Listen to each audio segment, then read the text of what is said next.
मेरे साथ इस वक्त मनोज झा मौजूद हैं बातचीत करने के लिए, लेकिन मैं इससे शुरुआत करूं से पहले आपको बता दूं कि आरजेडी से सांसद है मनोज झा और ये पाकिस्तान जाना चाहते थे, पर इन्हें केंद्र सरकार ने इसकी मंजूरी नहीं दी है। ये एक बार आपको सुनने में थोड़ा अटपटा लग सकता है प्रथम दृष्टया, लेकिन पूरा मामला क्या है इसे समझना होगा। आप एक प्रेस कॉन्फ्रेंस में जाने वाले थे, अगर मैं गलत नहीं हूँ। नहीं, एक कॉन्फ्रेंस थी और अस्मा जहांगीर की स्मृति में थी। वहाँ आपका लेक्चर होना था। हाँ, अस्मा जहांगीर नाम ऐसा है, पूरी जिंदगी वो पाकिस्तान में माइनॉरिटीज़ के राइट्स के लिए लड़ी, ह्यूमन राइट कैनवास को बड़ा करने के लिए लड़ी। दक्षिण एशिया में शायद ही कोई ऐसा व्यक्ति हो, संगठन हो जो अस्मा जी को ना जानता हो।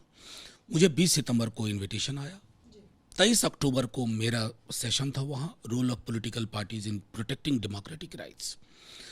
21 को मैंने सारा अप्लाई करना शुरू किया। 2 क्लियरेंस चाहिए होते हैं, पॉलिटिकल क्लियरेंस और FCRA क्लियरेंस। 30 तारीख को मुझे डिनायल आ गई पॉलिटिकल क्लियरेंस पे। MEA से कहा गया पॉलिटिकल एंगल, और मैं विसंगति ये भी बताऊं, थोड़ा हास्यास्पद है कि पॉलिटिकल एंगल के बदले उन्होंने लिखा पॉलिटिकल एंजल। अच्छा। हाँ, ये। और परसों मुझे FCRA क्लियरेंस पॉजिटिव आ गई MHA से। तो ये अपने आप में एक विसंगति है। खैर, सरकार इसको देखे कि इस तरह की विसंगतियां क्यों होती हैं।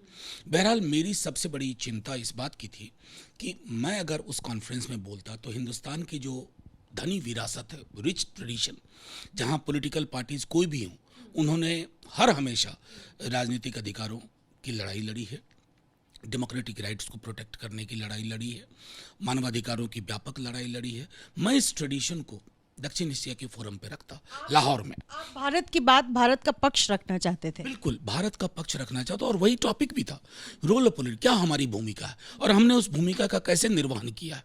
सन 47 में आज़ादी के बाद से या तकसीम पार्टीशन के बाद से अब तक ये 75 वर्षों की जो हमारी विरासत है, जो हमने संसद के माध्यम से, सड़क के माध्यम से हासिल की है, शायद मैं उसको, उस पक्ष को वहाँ रखता। मुझे नहीं लगता कि कौन से लोग निर्णय लेते हैं। एक तरफ तो यहाँ के रसूखदार लोग वहाँ के रसूखदार लोगों के साथ मिल करके व्यापार चला रहे हैं, करोड़ों का व्यापार हो रहा है। दूसरी तरफ संवाद की एक प्रणाली में, जिसमें मैं वहाँ जा करके हिंदुस्तान का पक्ष रखता, वहाँ वो डिनायल होती है। सर, ये denial ministry of external affairs की तरफ से हुआ है? हाँ, मिनिस्ट्री ऑफ एक्सटर्नल अफेयर्स से। और जैसा मैंने कहा कि जस्ट एक शब्द, declined on account of political angle which is written political angel.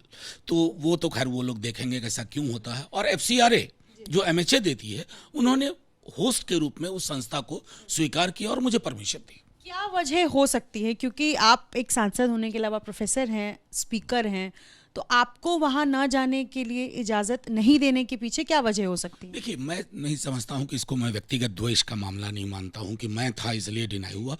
मुझको लगता है कि डिसीजन मेकिंग में कुछ ऐसी चीज़ें ज़रूर हैं जो एनॉमलीज को जन्म देती हैं, विसंगतियों को जन्म देती हैं। मेरा आग्रह सरकार से सिर्फ ये होगा कि ये रास्ते अगर सरकार के मुखिया जा सकते हैं, बाकी लोग चीज़ें आपकी चल रही हैं, रसूखदार लोगों के व्यापार चल रहे हैं, तो ये एक ऐसा मौका था जहां मैं हिंदुस्तान का, अपने दल का, अपने विपक्ष का, अपने सत्ता पक्ष का, अपनी पार्लियामेंट की ट्रेडिशन की, रिच ट्रेडिशन की मैं बात करता, तो शायद मैं समझता हूं कि उस फोरम पर हमारी बात पहुंचती और उसकी स्वीकार्यता भी होती।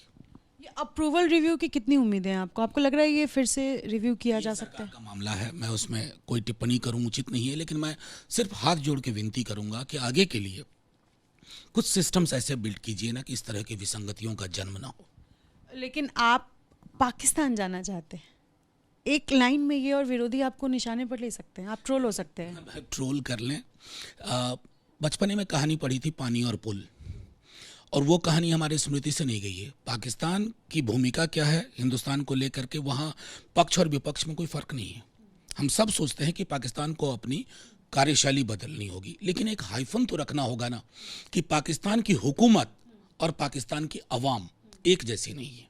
और पाकिस्तान के ये संगठन, मैं बार बार कहता हूँ कि अस्मा जहांगीर कॉन्फ्रेंस था ये, अस्मा जी को जो नहीं जानते हैं वही इस प्रकार के निर्णय लेंगे। शुक्रिया बातचीत करने के लिए। तो अस्मा जहांगीर कॉन्फ्रेंस में जाना चाहते थे मनोज झा, और वहाँ जाकर के वो भारत की बात रखना चाहते थे, लेकिन जो फैसला लिया गया है कि उन्हें वहाँ जाने की इजाज़त नहीं मिली है, उससे मायूस है, निराश है। और जाहिर सी बात है, उनका कहना है कि इससे हमारा ही नुकसान है कहीं ना कहीं, क्योंकि भारत अपनी बात वहाँ नहीं रख सकता है। हालांकि ये अलग बात है कि मनोज झा के वहाँ जाने इसको लेकर के अब विरोधी निशाने पर उनको लेंगे और इसको लेकर के सियासी संग्राम भी शुरू होने वाला है। अपने सहयोगी अजय चाको के साथ निधिश्री, एबीपी न्यूज़, दिल्ली।